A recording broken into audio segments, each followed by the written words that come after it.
આપ સર્વોને હેતપૂર્વક જય શ્રી સ્વામિનારાયણ। આજની સત્સંગ કથા વાર્તા નિજ મંદિર સાવરકુંડલા। આજની સત્સંગ કથા વાર્તામાં આપણે પવિત્ર ચાતુર્માસ અંતર્ગત શ્રીમદ સત્સંગી જીવનની કથા સાંભળશું। પ્રકરણ 3 અધ્યાય 32। ભગવાન શ્રી વાસુદેવ એકાદશીને વર આપીને ધરતી પર તેમનું વ્રત પ્રવર્તાવીને પોતાના ધામમાં સીધાવ્યા। શ્રી વિષ્ણુ પરમાત્મા પાસેથી વરદાન પ્રાપ્ત કરનારી યોગનિદ્રા સ્વરૂપા એકાદશી એ લક્ષ્મીજીની પેઠે અચલ સ્વરૂપે ભગવાનના અંગમાં નિવાસ કરવાની ઈચ્છા કરી। તે તપપ્રિયા એકાદશીએ ફરી ભગવત પ્રસન્નતાને અર્થે અમૃત સ્વરૂપ શ્વેત દ્વીપમાં 100 વર્ષ સુધી ઘોર તપશ્ચર્યા કરી। આવા એકાદશીના પરમ પ્રેમ તેમજ તપથી ફરી પ્રસન્ન થયેલા શ્રી હરિ તેમની સમીપે પધાર્યા અને કહેવા લાગ્યા કે, હે પ્રિયે, મારી પાસે કનિક વરદાન માંગ।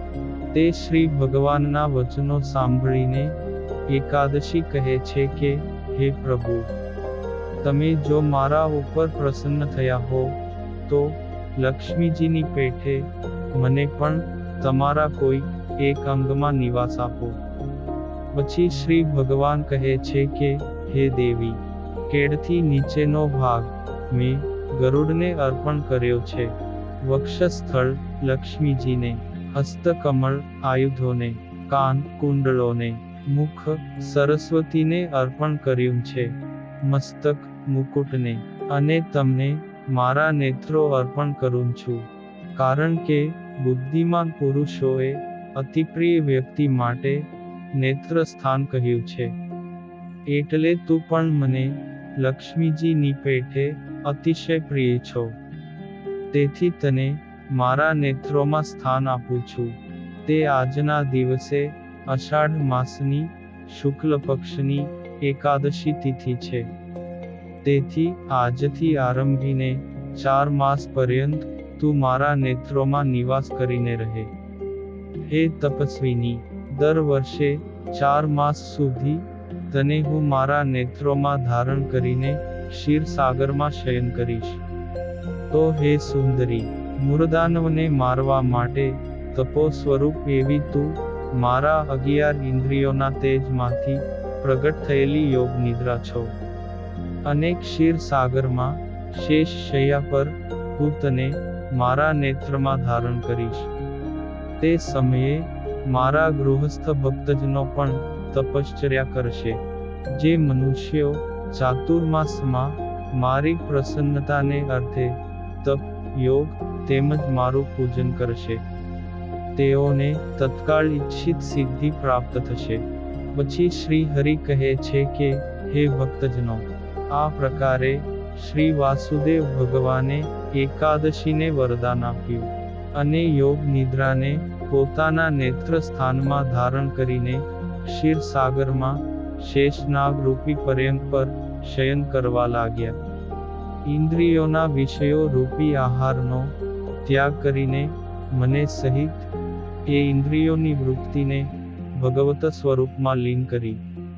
આહારનો ત્યાગ કરીને ભગવાને જ્યારે યોગ નિદ્રાનો સ્વીકાર કર્યો ત્યારે લક્ષ્મી દેવી પણ નિરાહાર રહીને ભગવાન શ્રી હરિની ચરણ ચંપી કરવા લાગ્યા।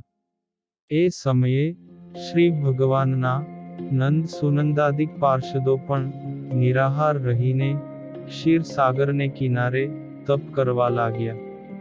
તે જ પ્રકારે શ્રી ભગવાનની મૂર્તિમાં દ્રષ્ટિ રાખનારા નિર્નિમેષ નિરન્નમુખ મુનિઓ પણ નિરાહાર તેમજ જીતેન્દ્રિય બનીને ક્ષીરસાગરને કિનારે તપશ્ચર્યા કરવા લાગ્યા।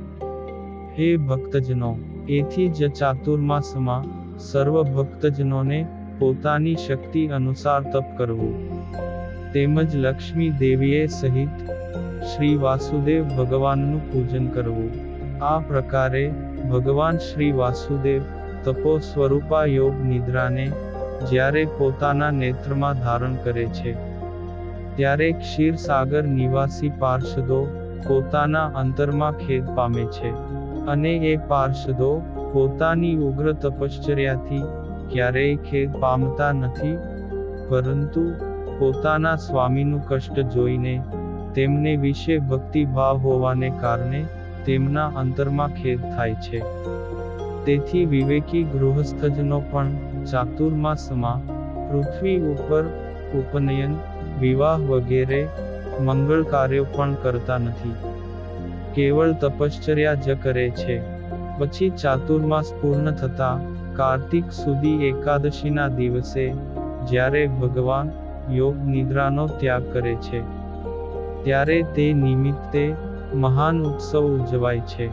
મુનિજનો, પાર્ષદો તેમજ પોતપોતાના ગણે સહિત બ્રહ્માદિક દેવો પણ પરમ આનંદ પામીને પ્રભુનું પૂજન કરે છે.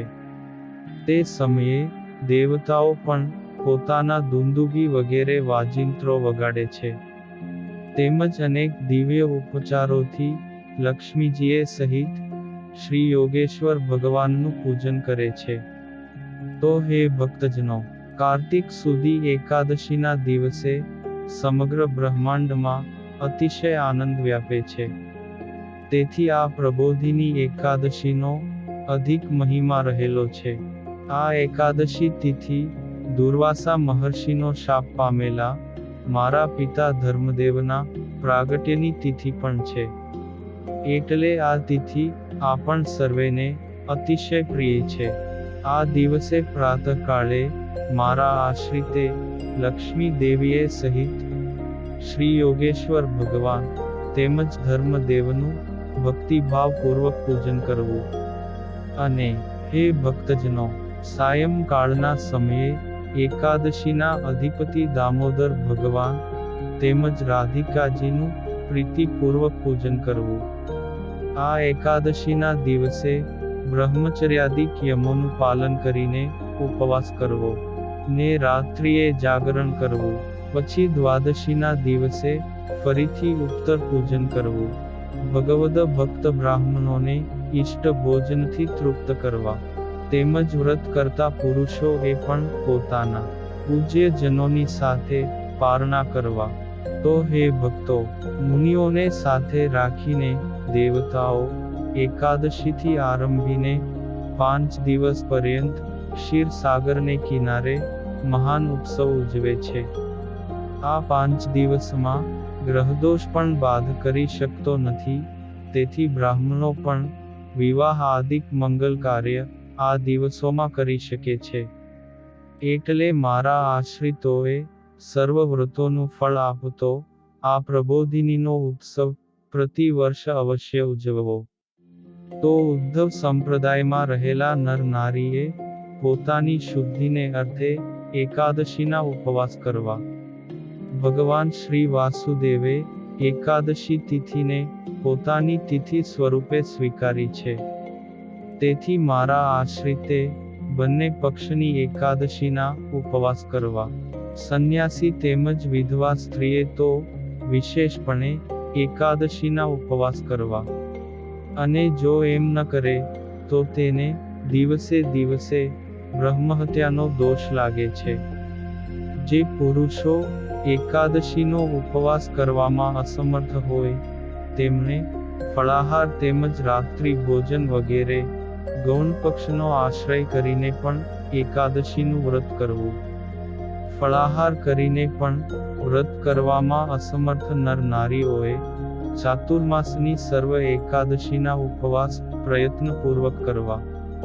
હે ભક્તજનો, ચાતુર્માસમાં પણ ઉપવાસ કરવામાં અસમર્થ નર નારીને ફળ, મૂળ વગેરેનો આહાર તથા દાન તેમજ પૂજન કરીને પણ એકાદશીનું વ્રત કરવું.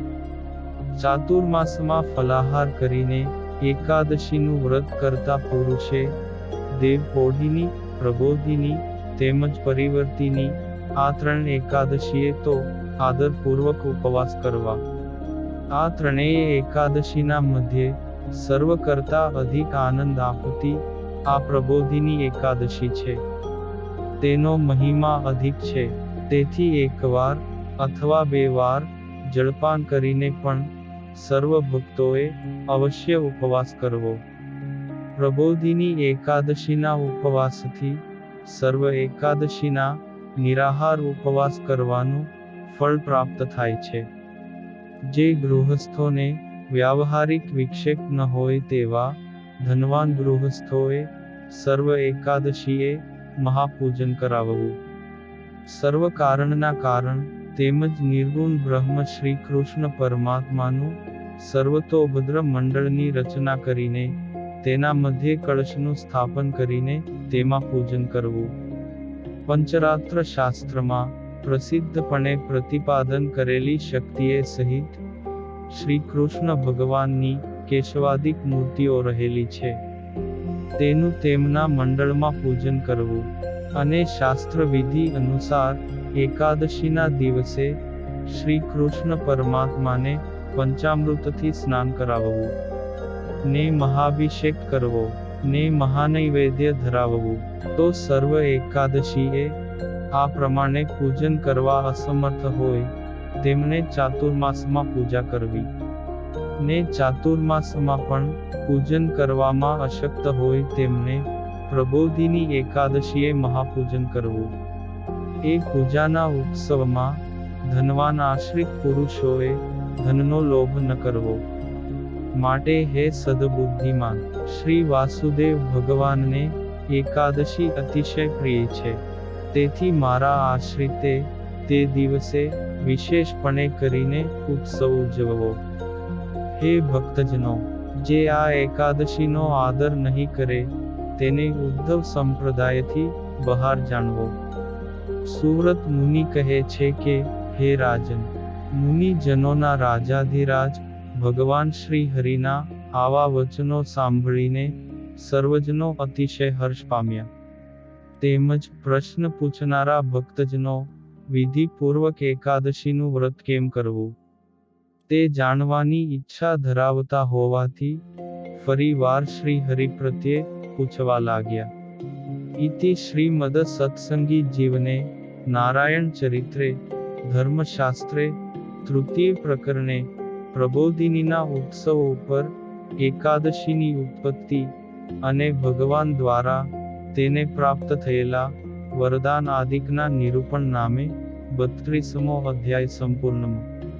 અને હવે પછીની કથા વાર્તા આપણે આગળના ભાગમાં સાંભળશું. અત્યારે આપ સર્વો ને ભાવથી જય શ્રી સ્વામિનારાયણ.